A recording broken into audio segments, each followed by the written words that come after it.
I think of Taylor's community in three categories, and the first being Taylor's fans, Taylor's supporters, which Taylor really prioritizes direct fan communication.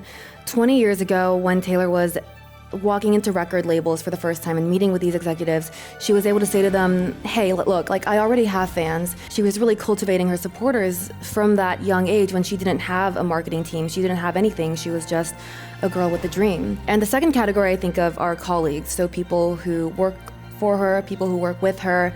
The third category is people who share your space, and an easy example is on the Eras Tour she gave. She donated to food banks along every stop. It becomes really special when you hit all three categories. Hello, everyone. My name is Luke Lanterman. I think Crystal and I are some of the youngest people to be up here.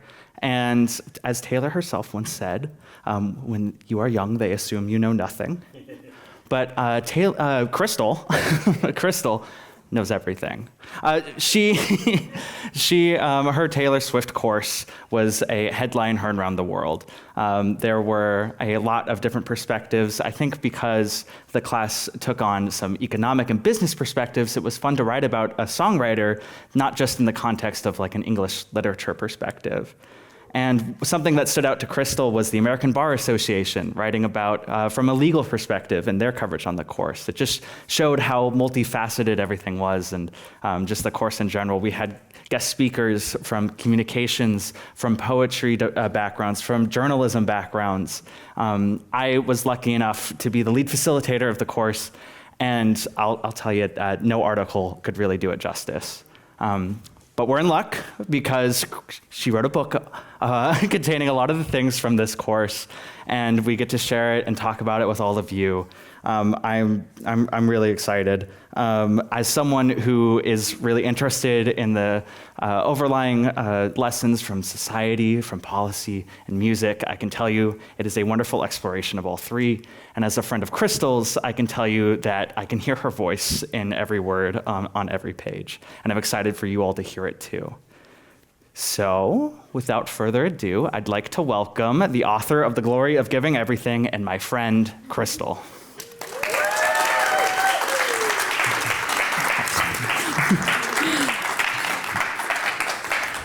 Goodness. Well, welcome. Luke knows everything by proxy. Well, thank you. I mean, I just want to jump right in. I'm excited about just to talk about all things Taylor and to celebrate the book. And you have a lot of like concrete lessons in the book, but we're also talking about one of the most scrutinized careers in entertainment. And so, simply to start, what don't you cover in the book? Thank you. I guess I'll say everything that's happened since I submitted the manuscript, which is a big, bold thing to say. But with the book, my goal for it was that it would be this uniquely comprehensive go-to resource for the last 2 decades of Taylor's career. That being said, I organized it kind of conceptually and not chronologically. I don't mean that I covered every single story or every single song, but I wanted to really hit every big Taylor concept there was. This made it a little harder for people to see the time frame of it, and so I have this note in the beginning that's like, the last album at the time of writing was 2024, The Tortured Poets Department, which I half expected Taylor to release something in between my publication and my manuscript submission, knowing her output velocity. So I had that set. Right. I in that note, I remember you specifically point out the 2 re-recordings that haven't been released yet, and it's funny to think about. Both of those have been mentioned by Taylor, but also the purpose of those re-recordings have changed. The biggest and latest thing, Taylor owns all her music now, which, of course, we can clap a little bit. She owns all her music now. That wasn't the case. She didn't own the masters to her first 6 albums, and she recently bought them back, something that she wasn't really able to do back in 2019. And so I think, I remember, so in that announcement, she announced this recently, a month ago, and she put out a letter on her website, and she thanked the fans for being supportive of the Eras Tour, but also the re-recordings. And I'd love to ask you, Crystal, for what role did the fans play in her acquiring her masters? Throughout Taylor's career, I think of fans as playing two active roles beyond that of simple listeners or followers. I think of them as consumers and as stakeholders. So as consumers, we are avid spenders on any product that Taylor puts out. So when it came to the Eras Tour, we sold out her shows and kind of caused her to extend the length of her tour, and then we sold out those shows as well. So this generated significant revenue for Taylor to be able to be in a position where she could negotiate a deal to get her masters back. But as stakeholders, we are really invested in any Taylor Swift cause that she's a part of, whether or not it involves us, which most of the time it doesn't, and whether or not it involves direct monetary movement. So when it came to Taylor's re-recordings, the Taylor's versions of these albums, we not only bought the new ones, but we refused to stream all the original versions because that would be supporting, that would be anti-supporting, I guess. That's the first 6 albums of her career. It's her whole childhood or teenagehood or adolescence, a whole chunk of our lives we didn't stream.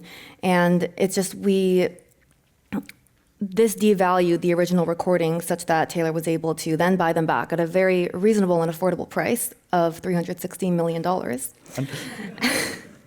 Fans feel a collective ownership over the masters, over her music in general, and Taylor consistently reinforces that through a positive feedback loop. Yeah, they were quick to demonstrate that ownership. Right, so right after the announcement, I believe all her albums were charting at the same time, all of them. The originals, the re-recordings, and her most recent ones.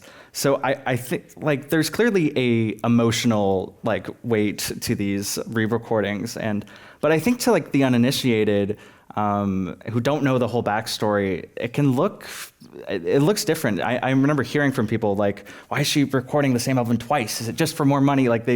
What should the framing be around the re-recordings, some of her album variations, some of those things? Well, I hope that this deal will shed light on Taylor's business savvy as a natural extension of her artistry. And that's the principle that my book undertakes, that business and art mix in a way that's healthy, necessary, and deserving of praise.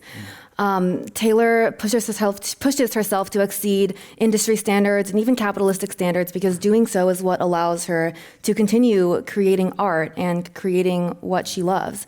Thinking about the letter where she credited the fans, she mentioned the last 2 re-recordings, Reputation, Taylor's version, and Self-Titled, Taylor's version, that's her debut album. And she said, there will be a time and a place for these if you guys are still into that. And it's such a simple disclaimer because she fans are going to be crazy for whatever she does, as you probably all know. But she never assumes that. It's always, she checks in with us, and she has this open line of communication with the people around her and the people who buy her stuff. And that's just really essential. Yeah, I'm sure fans would want those things. We get really excited. I think she's really good. She has different tactics, and you talk about them in the book, of just garnering excitement and engagement from fans. Do you have something a favorite or something that she does really well and just garnering excitement? Starting with Taylor's debut album, she used to capitalize certain letters in the physical album booklets to spell out a secret message related to the context of the song or how she felt when she was recording it. And she did this because lyrics were her favorite part of songwriting, and she wanted to share that joy with us. I just love it because it came from such a place of pure pride and joy, and now it's become the foundation for her relationship with her fans, her aptitude for world building. Now that we're in the streaming age, pretty much everything in her empire is fair game for clues. She's partnered with Apple Music, Spotify, Google to further her Easter egg searches, music videos, tour outfits. Everything is just, where's the clue? And Taylor has fun coming up with these. We have fun decoding them. And it really makes us as fans savor the end product more. When an album comes out, it's oh, I actually was involved in it. I was involved in figuring something out related to it.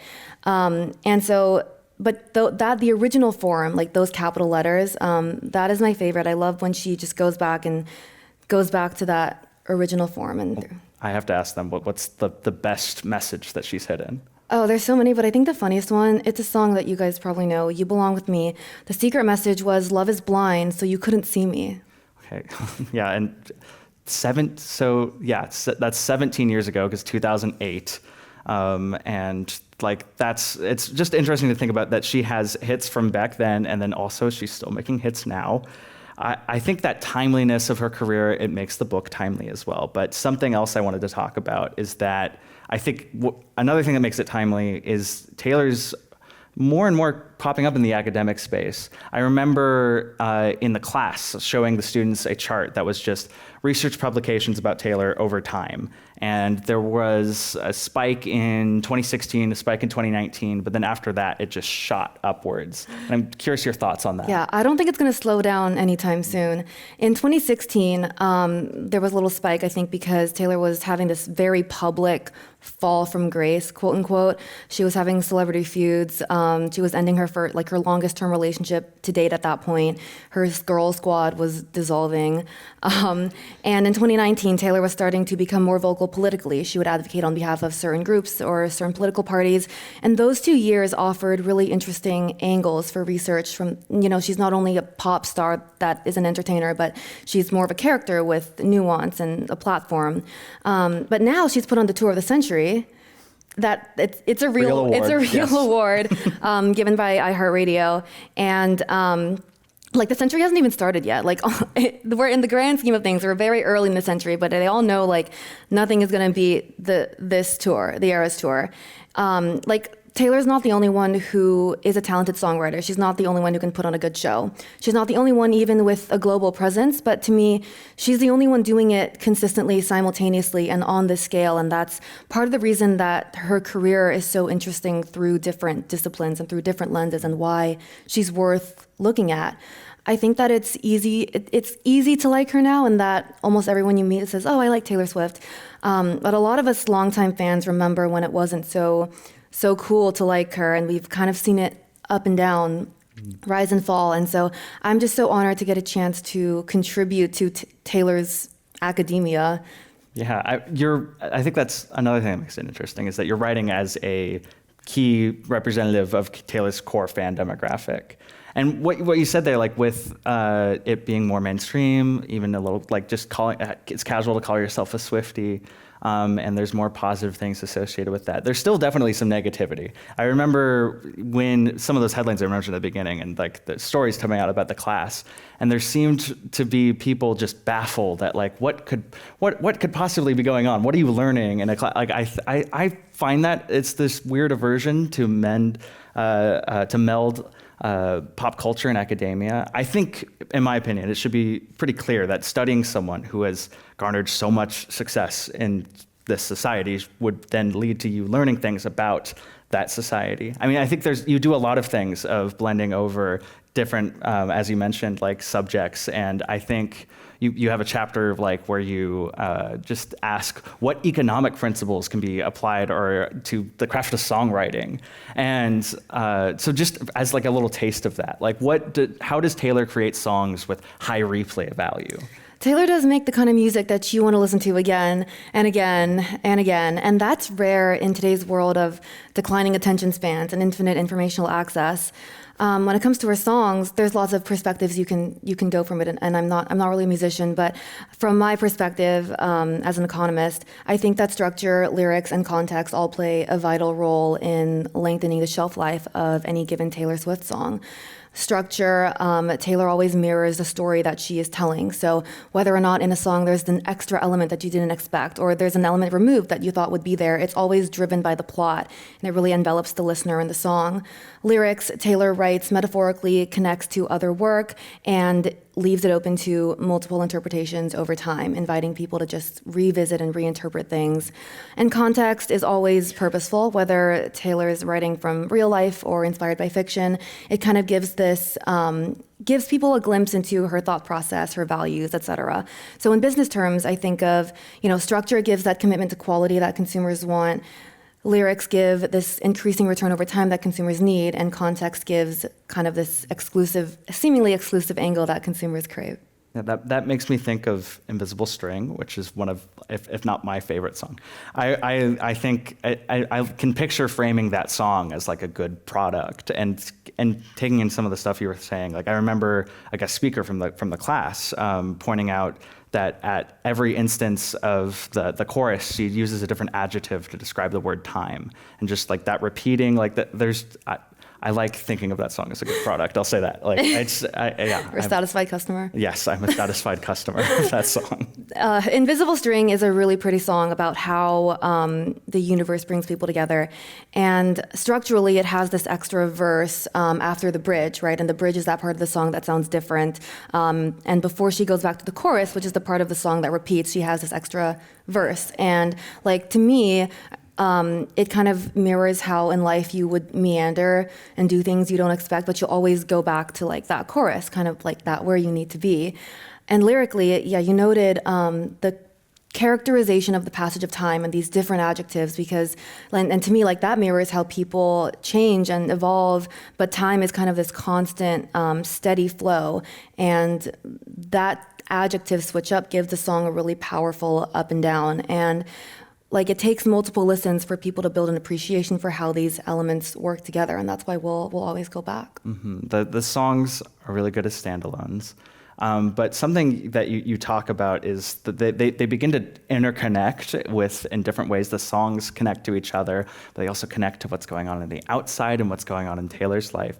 You describe it as this layered musical universe. Yeah, that universe is what keeps people hooked. Like, once you're in, you're in. There's so many places you can explore. And Invisible String, it manifests physically as a gold thread, and we know this because Taylor brought it to life in one of her music videos. And it wasn't the music video for this song, it was for a different song, and you would see it and you'd be like, oh, and that's the Invisible String.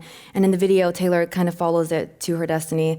But the color gold is really intentional because throughout Taylor's career, she's had different colors to represent different symbols. Different symbols, different color symbols to represent different types of loves.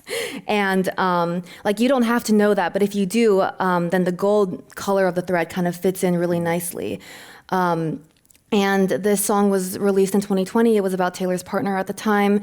But now that she's with someone new, fans aren't just like stopping to listen to the song. They're instead reinterpreting it through the lens of her current partner. And it's like the meaning of the song continues to evolve. And when you have that happening for virtually every song you've put out, that's how you get what we have. Right. Across the different songs, that she covers some really wild things, and the things like connect. There's so many things that evolve from just the song itself. And something I want to talk about more is like not just the lyrics, but like the structure of the songs, as we've talked a little bit about.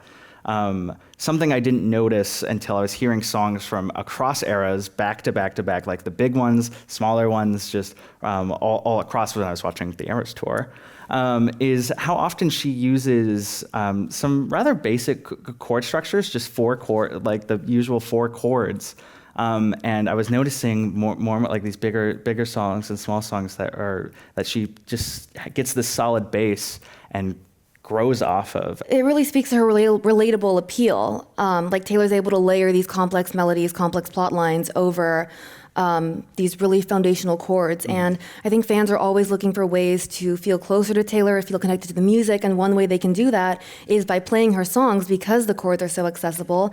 Fender Guitar said that half of all beginner guitar players were women, and they explicitly attributed that to Miss Taylor Swift. And I can relate to that because my quarantine hobby was like picking up the guitar and trying to play like Taylor Swift songs about things that I'd gone through and things that helped me heal.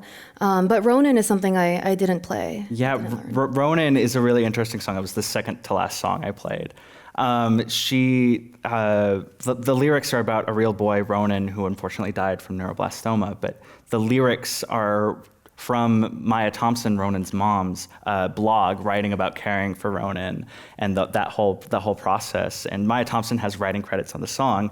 And the proceeds from the profits from the song went towards cancer charities. So it's just, I think it's a good example of Taylor just being really in tune with what's going on in the community and like giving back and like this back and forth. And for you, like, where else do you see Taylor like really nurturing the bonds with her in the community?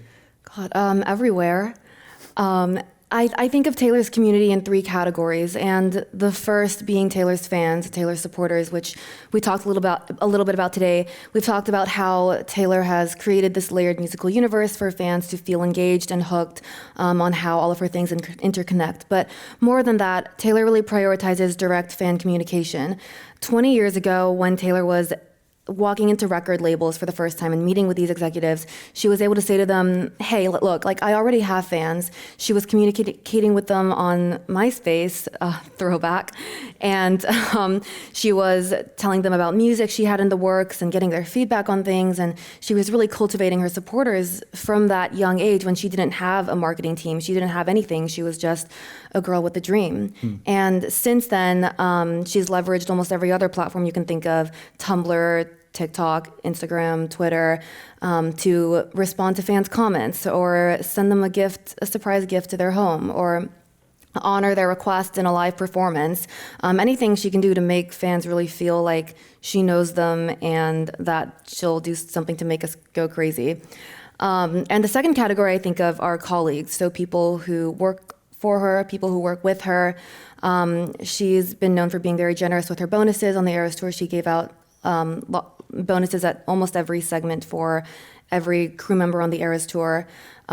She has written personal songs inspired by personal relationships with collaborators. She has this gift of seeing what people are good at in the industry, and then taking that and saying, how can we enhance each other's visions? How can we improve each other with what we have and put something out in the world? And she'll just like cold call or cold text them, and she'll always be shocked when they say yes.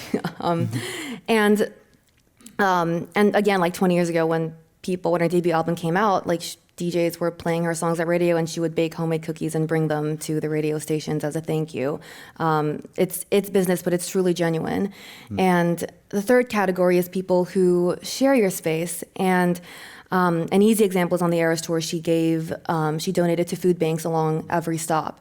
And I think as people and as businesses, we are definitely, like, I'm quite sure that we're all hitting one or two of these things, but it becomes really special when you hit all three categories, because they start to coalesce in meaningful ways, like with Ronan. And like recently, Taylor visited a children's hospital down in Florida. And after she left, her fans took it upon themselves to donate thousands of dollars to individual patients' GoFundMe pages at that hospital. And Taylor she didn't even make a big post. She wasn't like, go donate to these kids, please. She was just photographed being there, and fans just said, I'm gonna donate. And that's just one example of how these can all come together and make something really beautiful and powerful. Yeah, community, I think we see in a lot of intangible ways and different I think there's some really cool tangible things that you see form in community, and especially with musicians and with different other like pop culture icons. I think a lot of tangible community is merchandise. And at the risk of being here all night, what merchandise, what Taylor merchandise do you as a Swiftie like own? You know, I get a lot of gifts. Like, I get a lot of Swiftie gifts. I think that Taylor makes more money from my friends sometimes than from me. But the things that I have gone out and bought are really meaningful to me for a specific reason. I've got an Eras Tour sweatshirt that is 4 sizes too big for me because she ran out of my size after the show. No, literally. I was like, I wasn't gonna buy it, but then the girl in front of me was like more petite than I was, and she was wearing the triple XL, and I was like, well, she kind of rocks it. So then I spent the $70 on this sweatshirt. I've got the Eras Tour book. I've got the Reputation tour book that came with my ticket when I went to the Rep tour. So clearly I love books. Those are coffee table style books. I've got the Lover journals. Yes. Okay. I want to talk about the Lover journals. There's something we talk about in class, and they're really cool. They're copies of Taylor's real diary and journal entries from. There's 4 of them. And they're from she was 13 to when she was 27. And they're like all throughout that whole process. And then there's blank pages at the end. You can write alongside her. You can add your own story. Like they're usable journals. Which one do you have? I have the 4th one. So like close to like 24 to 27 roughly, and that was 27 was the age Taylor was when Lover came out. Right. So to the present day, and it was really cool to read because her life was very much in the public eye at that time. So a lot of the events she wrote about were things we as a public knew, but it was nice to see that there was still a part of her that was private that she chose to kind of release on her own terms and have this way for fans to bond with her, just her own private thoughts. With Taylor, she's really intentional about setting up every product she has as an extension of the music. So these were the perfect companion to Lover because of Lover's focal point of girlhood, nostalgia, just dreaming up things on your bedroom floor and then seeing the benefits and the consequences of those dreams coming to fruition in adult life.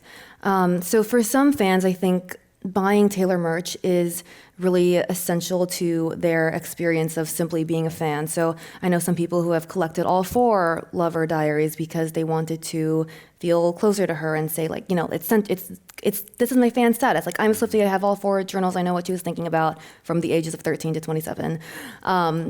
And for others, the memories are more concentrated. So for me, Lover came out my first semester at Berkeley, and I was having a lot of new experiences. I was truly, I was starting to journal for the first, seriously for the first time in my life, just to make sense of a lot of the things. And so looking at that journal now and those pages at the end with my own, it really reminds me of that time. And so it's more than just individual products. Taylor creates this cohesive world and then markets that world as a concept that consumers want to have a buy-in of. Yes, Swifties in particular do a lot for that buy-in. There's Guilty. Every consumer has a willingness to pay for certain goods, like a threshold, and whether it's high or low, because you could have a low willingness to pay for something that you don't want.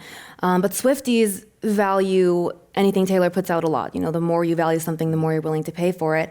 I think of a counterfactual world in which Taylor didn't put on the Eras Tour.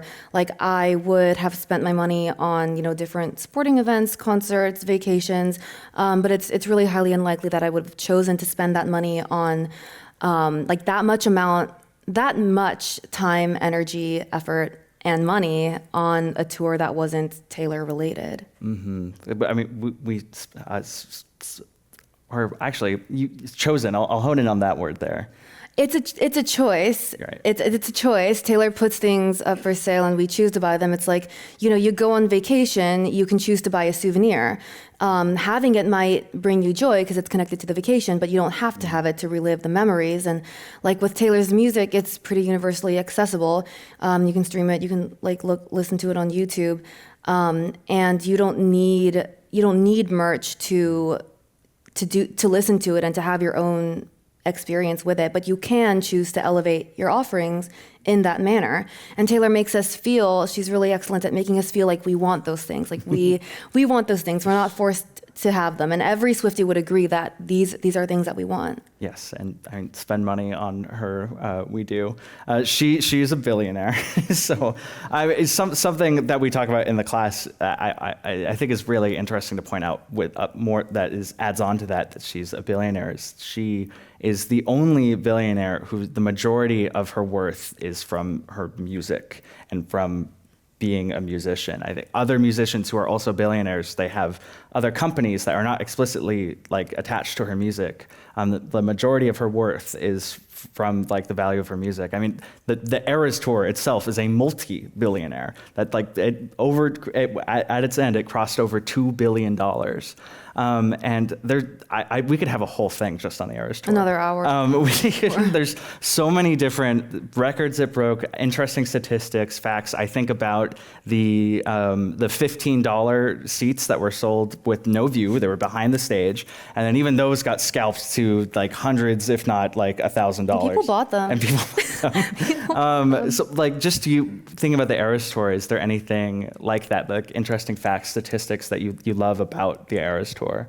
One of my favorite Eras Tour statistics, and I don't know if this is commonly known, but the median resale price increased from the beginning of the tour to the end of the tour. And The Economist noted that this didn't happen in comparable tours. So, you think of music legends, Beyonce, Elton John, this didn't happen in their tours.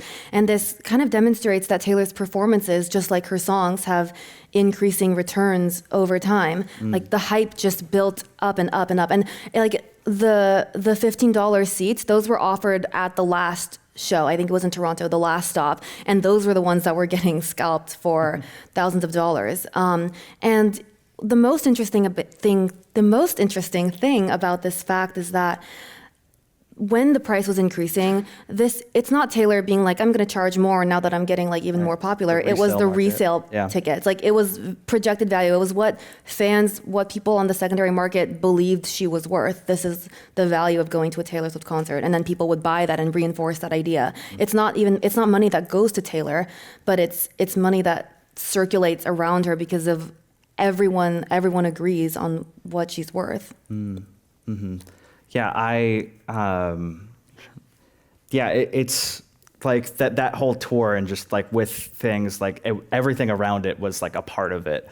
Like there was this, it was a really long process. I remember seeing a post of someone going to one Eras Tour show pregnant, and then going to another Eras Tour show pregnant with a different kid. Like that's how long the Eras Tour went. It was this whole process. It's not just the night you went that mattered, right? It's like I was fortunate to go twice. I went in Santa Clara at Levi's Stadium, and I went again in Amsterdam. I was fortunate.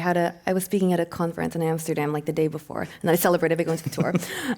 But like those nights were like game changers. But there wasn't a day that went by before those days, after those days, in between those dates that I wasn't actively thinking about the Eras Tour, because Taylor made every night so special. Like, every night was different, and I would be on the internet like, what song did she play tonight? What surprise guest did she bring out? What outfit did she change up? Like, it was a years-long cultural conversation. Yeah, I see it as it's an amplification of just her like longevity in general, like her whole career. She was selling out during that time. She's selling out stadiums with people who are age 7 all the way to age 70. And I think, like, for you, what does it mean that Taylor has this multi-generational fan base? Well, it's phenomenal. I think there's lots of ways to look at it. I think of utility, which is the economist measure of happiness or satisfaction. And when it comes to experiences and the passage of time, there's a few different kinds of utility. So there's experience utility, that's kind of value you get from living in the moment. Remembered utility from reminiscing, and anticipatory utility from looking forward to something. And with millennials who grew up with Taylor, both those fans of Taylor have acknowledged that it's uncanny. They'll go through something and Taylor will put out an album that specifically encapsulates those, like what they went through. And so for them, they're kind of getting value from experience utility, like in the moment, having Taylor be this kind of sister, partner, like person who's holding their hand and saying like, I'm going through that too right now. Let's discuss it in song format. And with Swifties who are older, like anecdotally, I know a lot of them who have remembered utility. They'll think of, Taylor will sing a song about something they've gone through in the past, and it kind of lends it a validity that maybe like no other singer or no other person has done before. Or I know like older Swifties who are saying, I look at Taylor and I think of like, you'll go through so much more. Like they kind of look at her and look at her growth and reflect on their own lives in that way. And then for Swifties who are younger than Taylor, like us, I think we get a lot of anticipatory utility, at least for me, thinking of, why did you laugh? It's just funny, like that anticipatory, like. Because like whenever I have a new life experience, I'll be like, what Taylor Swift song? Taylor already went through this, let me go find a song. And like I can now check it off my list. I'm like, I'm like sobbing, like I'm heartbroken, but I can check another song off my list. But in a more concrete way, like I think like when I was a kid, I would wonder, what is it like to be, 22 or 15? Because Taylor had songs about those ages. And so I would look forward to it, and I would get value from having Taylor say it, like do it all first, and then I would kind of follow, and it'd be interesting to see like, I didn't go through that, or I did go through that, and how do our lives parallel in different ways?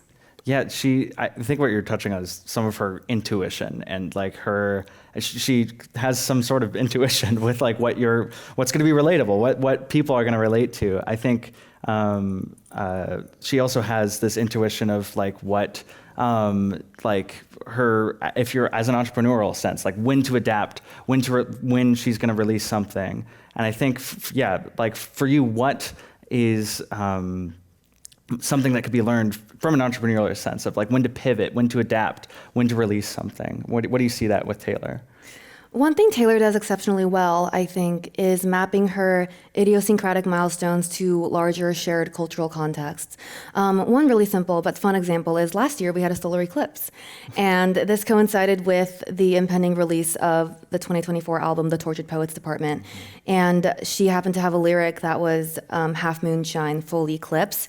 And she was releasing lyrics leading up to the album release. And she posted that on the day of the solar eclipse. And it was a cool way to tie in with what's going on in the world. You never want people to feel like what you have to offer is like an extra thing on their plate, an extra thing they have to think about.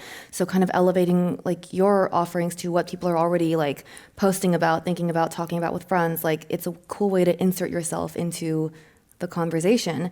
Another example is The Cruel Summer, which was the biggest song of the Eras tour. That song was released originally in 2019 on the Lover album, and Taylor so badly, it was her favorite song on the album, she wanted to release it in 2020. But something else happened in 2020 that we all know. The COVID-19 pandemic hit, and not only would it be untimely to release Cruel Summer, which is a song about a forbidden like romance, at a time when a summer was cruel legitimately because people were grieving lives and so many other things. And so Taylor held on to Cruel Summer, kept it in the background just for fans, instead put out Folklore, Very happy she did. It's Luke's favorite. She put out Folklore, her quarantine album, and that kind of got people's attention. But Cruel Summer, like it was worth the wait. Now, it would have been big back then, but now it's just huge. It's the launch of the Eras Tour that like feel good. Like you hear those first notes, you're like instantly transported to the Eras Tour, to whatever live stream, whatever grainy live stream you saw the Eras Tour on. It was really worth the wait. And so the eclipse and the pandemic, those are kind of natural phenomena. But Taylor does the same thing when it's personal. So with criticism or what people are saying about her, she takes it and she says, how can I map my whatever I've got stewing in the works? How can I reflect back to what society's saying about, like me, Taylor, specifically, not me, Taylor, but me, right. Taylor. And so, when back in 2016, we talked about that research thing. She was being bullied online. People were calling her a snake. She was like, I'm going to make the snake the biggest symbol of my next era reputation, and like reemerge in a way that no one expected. I think that was part of why the research was first little spike at that point.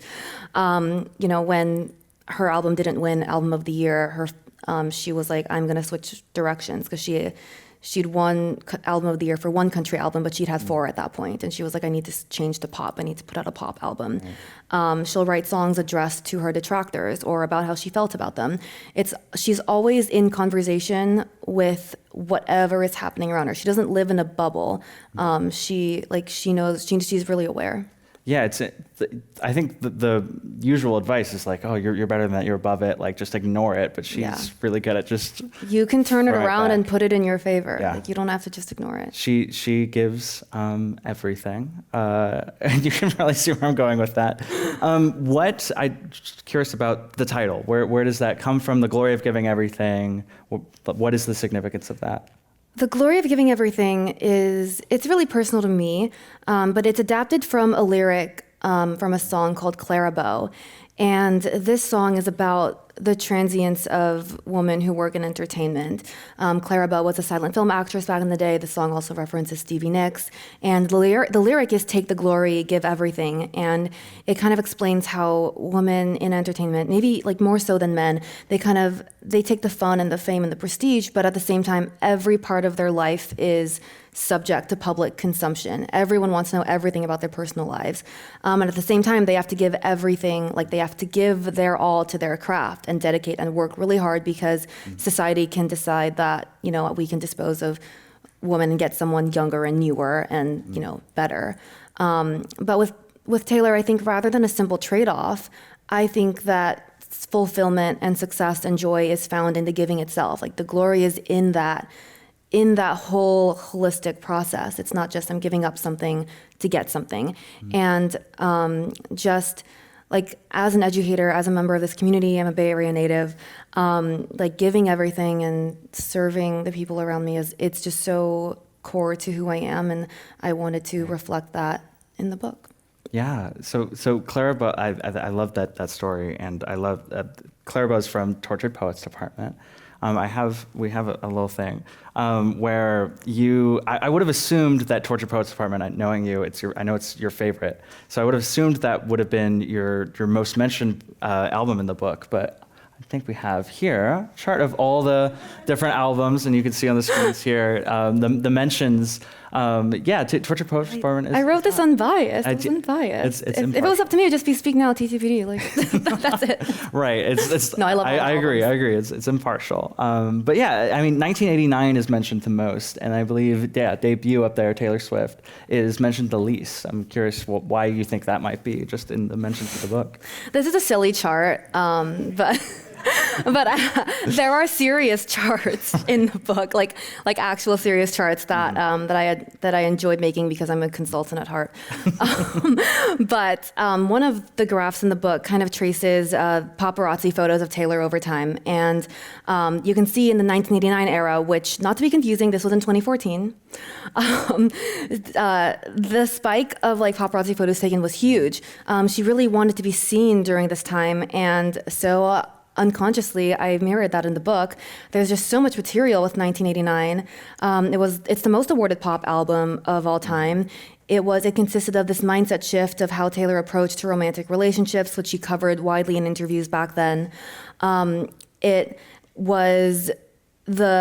Taylor demonstrated that she could completely switch gears while not alienating the country fans who kind of got her off the ground. And it was the first time that Taylor was stepping out on behalf of the musicians in the music industry and advocating for fair artist compensation on streaming platforms. So there was just a lot happening in 1989, a lot of lessons that we could mine from this era. And the debut, I love debut. It's really special to me. I wouldn't even rank it last on the list of albums. But it's just, there was just less material. There's maybe a few huge lessons we can take from her entering the country music scene, kind of finding her niche in that way, and making her mark and entering. But there's just, for a singer with 11 albums, it makes sense if I'm not going to focus on the beginning. There's 10 more albums to come. Yeah. You said that this is a silly chart. I have another silly thing that I kept when you sent it to me. It's a screenshot of your search history when you were researching the book, and there's just some funny things.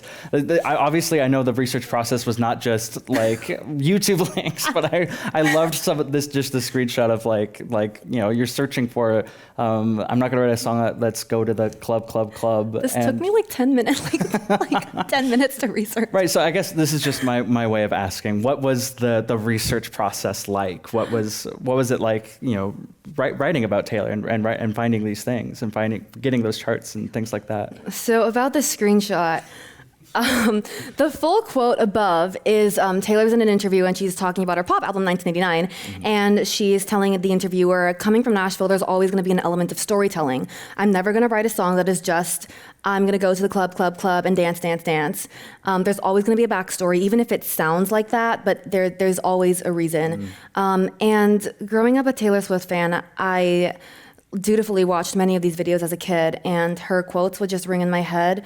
And I would hear her voice and I would know the color of the background, but I would never know who interviewed her or when. So I'd have to go to YouTube and I'd have to type in the quote verbatim. And the funny thing is that it's actually in that video. It's in the video I watched first, but it was a 20-minute long video and I was too lazy to watch the whole thing. So then I went to search and I typed it in and it brought me back to that video. So I was like, oh man, now I gotta click through. But that is a Taylor side of it. Taylor, she once said that creativity is having that light bulb idea and then sitting down at the desk to write it. And I feel like a lot of this book reflected that, in that I had a lot of ideas in my head, but sitting down to write it consisted of, these things over time. And one cool thing I got to do in the book was, besides Taylor, I got to explore what other businesses were doing. Large corporations, favorite brands, local shops, because unfortunately we're not all in the music industry. Maybe Luke is. But so everything, we talk a lot about Taylor today, but every example we've come up with, I try to draw a comparative of a business example in the real world that we can see how we can apply what Taylor's done to our own personal and professional lives. And it's been so rewarding to do this. I never thought that writing a book about someone else could be so personal, because there would be moments of songs that have changed for me as I've gone through things that I would then reinterpret and write about, have that influence how I view certain things, or businesses that I frequent and I think of I see these businesses are doing something really cool. How does that relate to something that I've seen Taylor do? And getting to synthesize that information over the course of a very tight timeline, 4 months. Oh yeah, I mean that. What comes after this for you? What's next? After, My God. The process, those 4 months. I never expected this. You may have mentioned I was invited to write this book by my publisher after they'd heard news about the course, and it was just the best invitation I've received so far. And thinking back, not having been able to foresee that, I'm curious what else I won't be able to foresee. But this book has been a dream come true. I was a big reader growing up. I loved reading, loved stories. But I would read the shampoo bottles in the shower. I would read milk cartons and recite. The act of reading, not just the okay. Yeah. I like the physical act of read. I don't know what it is. Yeah. I would recite them around the house and drive my parents crazy. I'd be our almond milk brand says so. And so I love the way that words are constructed, put together. I love linguistics, and getting to apply that to the person that I'm the most. How do I say this? That I'm the most fan of, that I'm the biggest fan of, the person for whom I am, okay, I'm gonna give up. The person I love the most, getting to apply what I've loved with, the reading and writing and the economics of it all, getting to combine everything. And so I'm so grateful, and I don't know what comes next. I hope I get to meet Taylor. Maybe. I mean, speaking of which, I think maybe what the audience might be more interested in is what do you think's next for Taylor? Okay, what do you think? No. Do you have any predictions of what's next for her? It's been it's been a year since she hasn't released her next album yet. This is the longest year ever, because it's the first time in 6 years that Taylor hasn't put out something within the span of a year, whether it's a re-recording or a new album. But she did have a big tour, so I understand. But I empathize. But based on her history, she's always writing songs. She's always writing music because she gets inspired by her life. She's always actively investing in her next era while in her current era. So I imagine that she's writing songs right now, thinking for her 12th album. I know she said that she'd finished the re-recording in the letter that we mentioned at the beginning. She said that she'd finished the re-recording of her debut album, and it's possible that it'll come out next year on the 20th anniversary. There's actually at this very moment there's a countdown on Taylor Nation where there's every day they're announcing the return of her original album, and we're all wondering what's going to happen when the last album gets announced. Is there going to be what's going to happen? Eras Tour documentary, new album. So there's so many possibilities. I'm curious though, longer term, now that she's a billionaire, I wonder if she'll do anything in the industry that her career has kind of highlighted a need for. I'm curious if she'll start a record label or a ticketing service or a streaming platform, kind of one way for her to still be connected to her music and what the fans love, but being able to usher in a new generation of artists, support the community, as she's always led by example. But I want to know if she's going to kind of cultivate something deeper here. Maybe she'll start a philanthropic foundation. I would love to see her do that for artists or for cats. For cats, yeah. Well, speaking of what the audience might be more interested in, we have some Q&As here. So, is what we'll jump into. We have some questions. All right. So, first up, have you seen other artists follow her model, with tours, albums, publicity? Do you see that in other artists? Ooh, good question. There's a lot that I see, but I'm going to talk about kind of the two big openers on the Eras Tour. Taylor had Sabrina Carpenter, who sings Espresso, and Gracie Abrams, who sings That's So True. And in my mind, I feel like Taylor kind of split herself in half with Sabrina and Gracie. I think of Gracie Abrams as someone who's really raw and emotional and vulnerable and has taken a lot of lessons from Taylor's songwriting. I noticed it in her song structures, in the way that she puts things together. Even her chords are really similar to Taylor songs. And with Sabrina, she's got her own personality. She's very funny, loves like a dirty joke. And I see that she takes a lot of her marketing from Taylor. So I went to the Short and Sweet tour. I saw that her tour was a cohesive world. It was TV themed because Sabrina was a Disney kid, and it was TV show themed, and it was very well put together. It was like late night show and then like morning show, and she would sing Espresso. There would be commercial breaks while she's changing her outfits with like ads for like carpenters or like things that little like Easter eggs that fans would pick up on. One other thing she did was she released the deluxe version of her album Short and Sweet after she won a Grammy for Best Pop Vocal Album, and that's a very Taylor Swift move because Taylor loves to release additional things. Right. Like as a thank you to fans, because again, she always will release something because the fans are into them.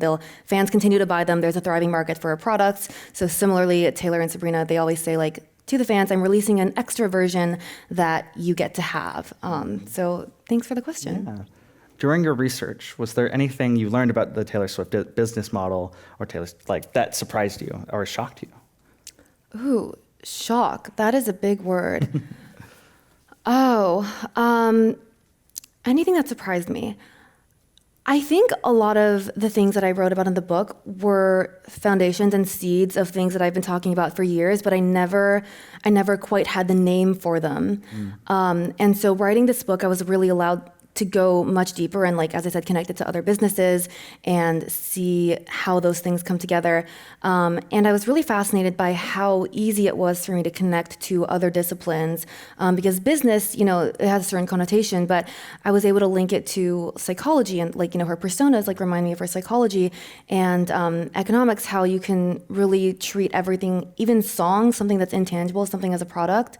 And so I don't think anything has shocked me. I will say one thing I but one thing I never did before, I went back and I listened to, so in 2016, Taylor had this drama with Kanye West, and the gist of it was that Kim Kardashian, Kanye's wife at the time, put out an edited phone call, and that was why people hated Taylor, because they didn't like what she did on the edited phone call.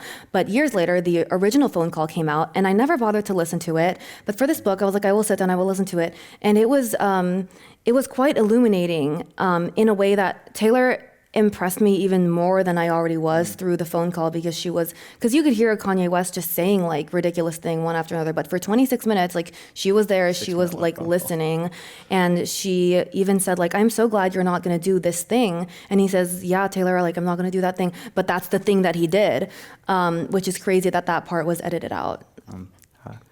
I like this next question. Can you share moments from the class? What was it like to set it up, and how long did you run it before me?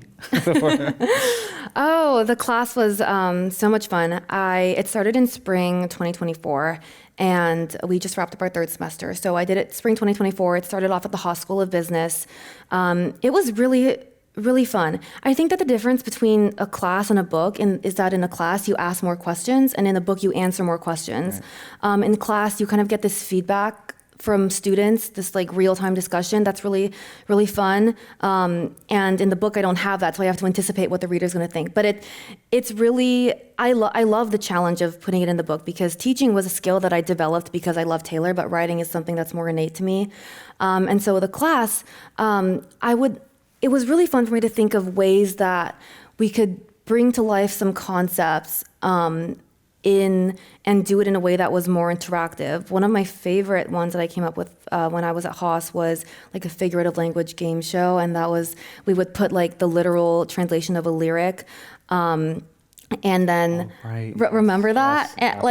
Like for example, like November flush in your flannel cure, and we would put on the screen like I was cold and your jacket helped. And they would have to figure out which metaphorical lyric like meant that. And then we would have a little buzzer and people would play in teams. And so like that was one example that I really loved. When Luke joined, we transitioned to this Goldman School of Public Policy, so we really got a lot of disciplines, and that was like a homecoming for me because public policy was something I studied in undergrad, and so I got to move into public policy. We did a mock trial, which was really fun. What, Luke? Tell us about the mock trial. We had a lot. We had a great unit where we were talking about both law but also public policy, and we were getting into just some of the lawsuits that she's been a part of, and then but also the like policies surrounding is Ticketmaster monopoly, like things like that. And but to cap it all off and put a fun end on that unit, we did a mock trial where we acted as though the story of No Body, No Crime. Yeah, there's a murder mystery that Taylor mystery. wrote where she avenged like her friend's husband's like cheating by murdering him. And so we had a mock trial where like pretend that song doesn't exist, like did Taylor do the murder or not? And they would have to use evidence, and it was like really silly and really fun. But like for me as an educator, like it was a good way for them to practice like communication, like cohesive storylines, like working together as teams, anticipating what someone is going to say, Analyzing the lyrics. Analyzing the lyrics. Like there were just so many things that are really precious to me about the class. God. Has Taylor taken notice or acknowledged the class or the book? If you were to meet her, what would you ask her? And we almost got Jack Antonoff. Well, Jack Antonoff is Taylor's producer and one of her closest friends. He worked on 1999 and has worked with her since then. One of her like best love songs is about him and his partner. Mm-hmm. And Luke and I went to Jack's concert at the Greek, and like we emailed his manager and was like, we teach the class on Taylor Swift. And then the manager replied saying, that's nice, Jack does not have time to meet you. Yeah. And I was like, well, I got a response, so. But the short answer is no. I in my mind, I think that I like to think that she has noticed, and like in my mind, she's waiting for the perfect time, because as we said, Taylor's like entering the academic space more. Maybe like she's waiting for more people to kind of jump in before she like makes a statement or any kind of acknowledgement. So in my mind, that's what I think she's doing. There are so many personal things I would ask her, I want to watch her try to rank her albums. Like from the creative process, like from her end of things, because everyone's ranked her albums. I'm curious. I would love to ask her the difference between songwriting and poetry in her own words, because I see that there's a difference. I think there is a difference, but Taylor's really kind of identified as both. But I want to know if there's a different way that she processes them. Because I think there's a difference, but I want to know what having an album, like a song like the Tortured Poets Department, but having it all be songs. How does she reconcile that? I'm curious. I like this next question. Discuss a time when Taylor did something that would go against business or economic advice, and how did that turn out for her? I think maybe a recent example. She opted out of dynamic pricing for the Eras tour. Right. Dynamic pricing is when prices go up if people are into it, and then they go down if people are not into it.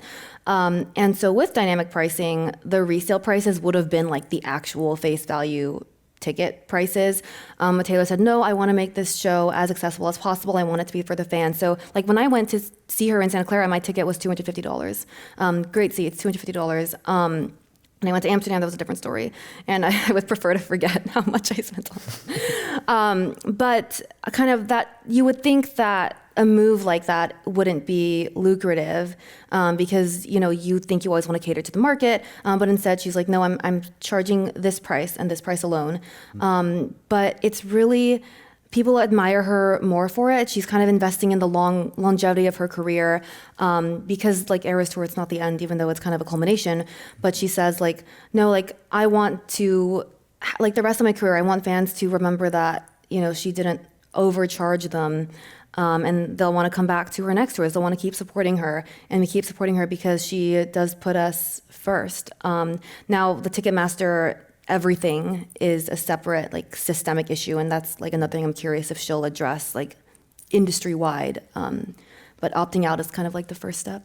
Yeah, I think this next one's interesting because we've talked a little bit about Swifties' willingness to pay is very high. So Taylor Swift's tour broke the mold in terms of monetizing entertainment. And every talent manager must now be asking themselves, how do we do this? Do you think the market exists for another Eras tour, or are we done? Well, tour of the century, so maybe not for another century. Right. Sorry, I lost my train of thought. I think there is a market for live entertainment. Like Live Nation noted that coincidentally with the years of the Eras tour, like there was a jump in live performance ticket buying because people were starved for events after the pandemic. And I think more than ever now, people are looking for ways to connect. I think there can totally be another Eras tour because, you know, like I love other artists. They all have different personalities, and there's so many kinds of people in the world that I think, like Taylor said this in an essay she wrote 10 years ago. She said, as long as we have labels to describe people, and it seems like as a society we always will, whether you're edgy, whether you're chill, like there's always going to be a label, and for as long as we have labels, we're always going to need an artist or art or something to help us get through that. I think that live entertainment is always going to be valuable. I mean, you guys heard about the Coldplay incident. Like the most united we have ever been in recent years was because like a couple of cheaters were caught on like a jumbotron at a concert. Like, I got Coldplayed, as people are saying. Yeah. So that like to have something like that be like the world's like such a cultural united. Like I think there's always going to be a market for tours. It's just artists have to really think about and be intentional about the songs there, like the set list, like those surprises. I notice a lot of singers doing surprise songs now, and you know, costume change, like put on like take people into a different world. And I think there will be people who want that. I see that as well, like with people, like different artists making those moments. Like I think of the 22 hat with Taylor Swift, but then there's like on the Short and Sweet tour, there was like where like she does spin the bottle, and the siren, and then the Apple dance on Charlie XCX's tour. There was making the whole thing an experience, making each night. I see that emulated. I mean, well, I think we just have time for about one more question, so I'll ask this one here. Do you know what her philanthropic priorities are? Does she want to share her wealth? Has she set up foundations? That kind of thing. Oh, you must. I love that you wrote that question. As I had said, like I'd hope she would start a foundation in the future. To answer your question, there is no set foundation right now. She's been very generous over the years with giving large sums of money, whether it's to fans that she sees online or is struggling with. She's paid like. There was a fan who aspired to be a mathematician but needed money for tuition, and so Taylor sent her the full payment for her tuition. Whenever there's a natural disaster, Taylor will she's donated to various hurricanes and floods, and things like that. She's given to animals. I think the Wildest Dreams music video, all of the proceeds went to animal conservation efforts in Africa. She's also donated to different pet charities in the U.S., the food banks along the stops of the Eras tour. She was asked once what her favorite compliment she's ever received, and she said that her favorite compliment she's received was that she's generous. So I really would love to see her expand upon that. She's given, like when she was just starting out, she gave like 70,000 books, or money equivalent to 70,000 books, to her hometown library in Pennsylvania. So different causes she's invested in over time. And I would love to see her take that further. Well, that's about all we have time for. Thank you, everyone, for being here. Thank you, Crystal. Thanks, Luke. I just have a couple notes here that we encourage you to pick up a copy of the book. And Crystal, or at your local bookstore here, or at your local bookstore. And Crystal, you will be signing books, I believe. We encourage you to join us. I can answer more questions. Yes. The ones you didn't dare to ask on the note cards, like controversial questions. Yeah. We'll have a wine reception. We encourage you to join us. And any information on becoming a Commonwealth Club member or any upcoming programs, You can go online on the website, commonwealthclub.org. So again, thank you so much. That's it from us up here. And yeah, go out, enjoy the rest of your evenings, buy a book, Thank you so much. anything you'd like. Thank you.